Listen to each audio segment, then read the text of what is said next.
dôvodom, prečo začínajú riešiť farby v oblečení, je to, že často majú ženy potrebu nejakým spôsobom niečo na sebe zvýrazniť, nejakým spôsobom pracovať, či už s tvárou alebo s postavou, a farby vnímajú ako skvelý nástroj na to, ako s nimi robiť. Čiže ako napríklad rozžiariť pleť, oči, ako zvýrazniť farbu vlasov, ako zvýrazniť nejaké pekné časti svojej postavy, tie, ktoré oni chcú ukazovať, ktoré chcú zvýrazniť.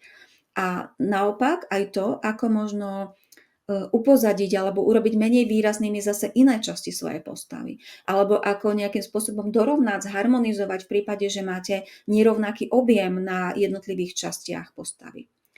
A tu pod tým dôvodom sa často skrývajú zase veľmi podobné potreby. Potreba istoty, potreba jasnosti, harmonie.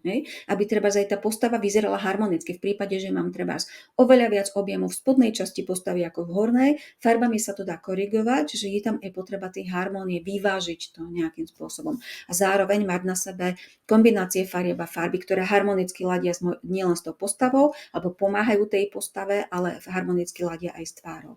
Ale môže tam byť napríklad aj potreba ocenenia. V prípade, že vy trebárs nie ste úplne spokojné so svojou postavou a chcete si nejakým spôsobom pomôcť, tak práve aj tie farby môžu byť pre vás spôsobom, práve to korigovanie toho, ako vyzerá farba, ako vyzerá postava, alebo nejaké optické triky, ktoré sa farbami dajú dosiahnuť, môže za tým byť u vás potreba ocenenia, pretože same seba je to smutné, ale že možno nemáte radi tú svoju postavu a čakáte, že vlastne keď vám tie farby pomôžu, tak ju možno budete mať radšej, viac ju oceníte, alebo ostatní viac ocenia to, aká je tá vaša postava. Alebo tvár, to je jedno, každý tam môže mať rozdielne veci. A zároveň môže tam byť potreba porozumieť tomu, ako to urobiť, jednoducho naučiť sa to, získať to know-how, získať tú stratégiu a zároveň ju zaviesť do praxe, čiže porozumieť, mať tú kompetenciu, že keď to robím, tak viem, čo robím, potreba kompetencie.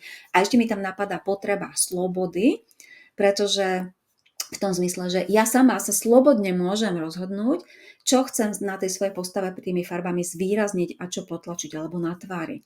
Že nemusí to byť vôbec v súlade s tým, čo sa všeobecne v spoločnosti považuje za nejaký ideál alebo ako by to malo byť, ale aj taká tá potreba slobody, že ak napríklad ja mám postavu typu hruška a páči sa mi to a dokonca to chcem zvýrazniť, tak je úplne sloboda alebo potreba slobody v tom, že ja môžem ešte viac zvýrazniť ten svoj hruškovitý tvar postavy, pretože mi to príde možno veľmi ženské, veľmi pekné, páči sa mi to, je to, čo vlastne na sebe mám rada. A v tom je práve tá sloboda.